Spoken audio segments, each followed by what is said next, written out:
Mulla on nyt Platform 6. Mennään katsomaan.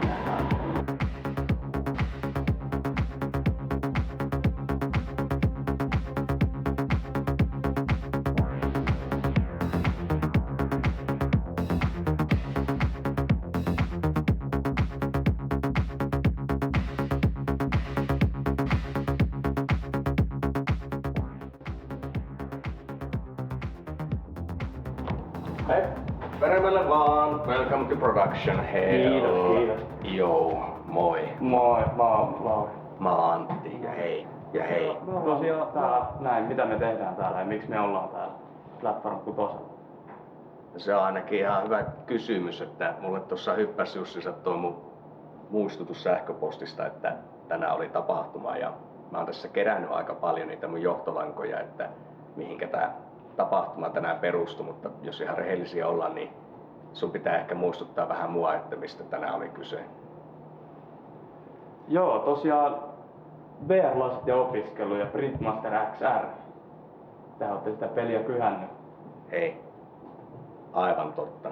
Se nimittäin on ollut aika paljon mielen päällä tossa, että eiköhän kuule mennä vähän peremmälle ja mä kerron sulle pikkusen lisää siitä. No mennään. Alright, hei, tulee tänne täällä Niin. minun lisäksi. Ja sitten käytännössä tää tila on tämmöiset yhteistyötilat. Täällä on paljon muitakin. Koko tarina on se, että tää on Platform 6. Jos ajatellaan tätä kato biologisena otuksena tätä tilannetta, on helpompi katsoa analogian kautta kulkea kohti sitä asiaa, niin käytännössä Platform 6 on olento ja tämä heimo-yhteistila, niin tämä on se sydän. Selvä. Ja sitten Virtual Dawn voisi olla vaikkapa vähän niin kuin, on semmoinen kala, jonka suuhun menee semmoinen otus ja se korvaa sen kielen siellä. Niin me ollaan vähän niin kuin tämmöinen entiteetti sitten tässä biologisessa analogiassa. Jaha. Mutta tosiaan niin siitä sovelluksesta. Joo. No, mua kiinnostaisi kyllä tietää, että niinku, tuleeko VR-teknologia muuttamaan opiskelua? No joo, no niin. Nyt tuli muuten ihan flashari nimittäin tuosta tapahtumasta, jossa oli karaoke. Jaha. Mutta ei se mitään. Niin joka tapauksessa niin kyllä mä uskoisin, että se tulee korvaamaan aika pitkälti tämänhetkisiä menetelmiä. Ja jos mietitään sitä, että sä saat niinku pumpaa tuohon eteen vaikkapa se koko painokoneen, niin onhan se nyt aikamoinen edistys, kun vertaa vaikka siihen, että siellä on vain yksi painokone ja porukka katsoo ympärillä. Niin nyt sä pääset sitä katsoa hipeiltelee ihan miten vaan, ei se tossa ole. Mutta Niin. sitten kun sä laitat lasit päähän, niin sit se voi olla meidän työkalu. Niin ehkä ne sitten keksi niitä asioita, mitä me ei ole keksitty. Kun hei, asiahan on niin, että kun me ollaan niin kauan oltu tekemään tätä, että jos meillä on hyvä mielikuvitus, niin mehän oltais jo maailman kartalla. Ja hei, jätkät, katsokaa kuka sieltä tuli. Hei, köllykkä. Hei, siellä. Tää on todistusaineisto siitä, että meillä on muutakin Suomessa kuin mä. Tässä on itse maista.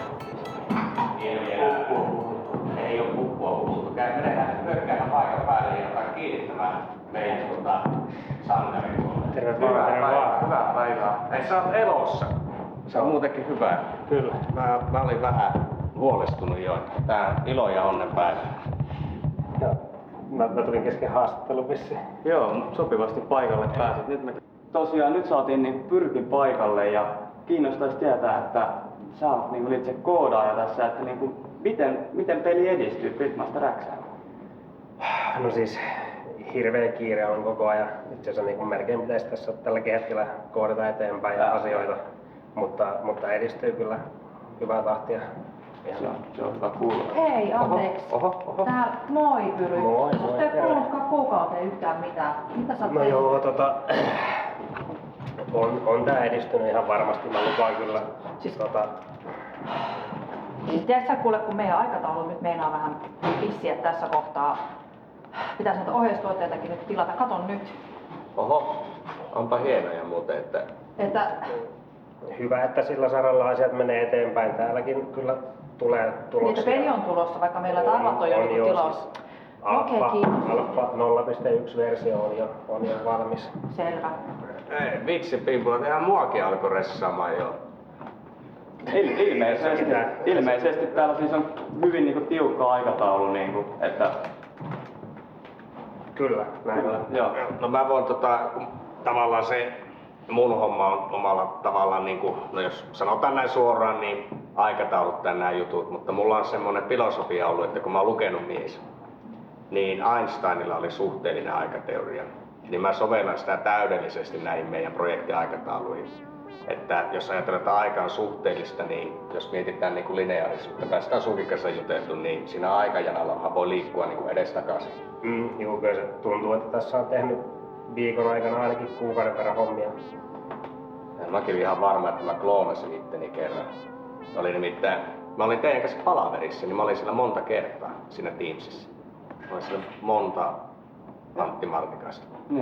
Ja siinä mä mietin, että vitsi mitenkö tehokasta. Että mä sitten lähdin ja jätin ne muut sinne hoitaa ne hommat. Että tavallaan niin tämmönen niin kuin luova ajattelu kumminkin on toisaalta isossa roolissa.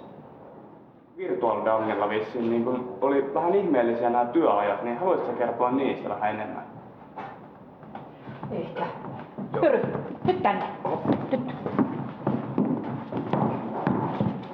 Tää on hyvä tää toimitusjohtajana voi kyllä. Aha, katsopas. Hei jätkä. Mitenkäs tämä pedagogiikka on otettu huomioon tässä pelissä? Aha, osaat sä vastata? Miten erilaiset oppijat pystyy pelaamaan tätä peliä ja oppimaan tästä? No, nyt on kyllä aika paha kysymys. No joo, hei. Mä saan aikaa miettiä. Me ajatellaan tätä niin pedagogiikkaa sillä tavalla, että se on muuttuva ja suhteellinen asia.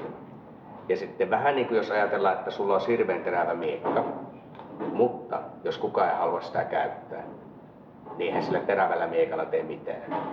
Niin me tähdätään siihen tällä, että tätä on niin hauska pelata ja sä tykkäät tästä niin paljon, että sä haluat oppia. Eli me luotetaan siihen vahvaan pelillistämiseen, että ihmiset tempautuu mukaan. Eli vaikka se miekka ei olisikaan ihan niin terävä, niin sitä kumminkin käytetään. Sillä on meidän mielestä väliä.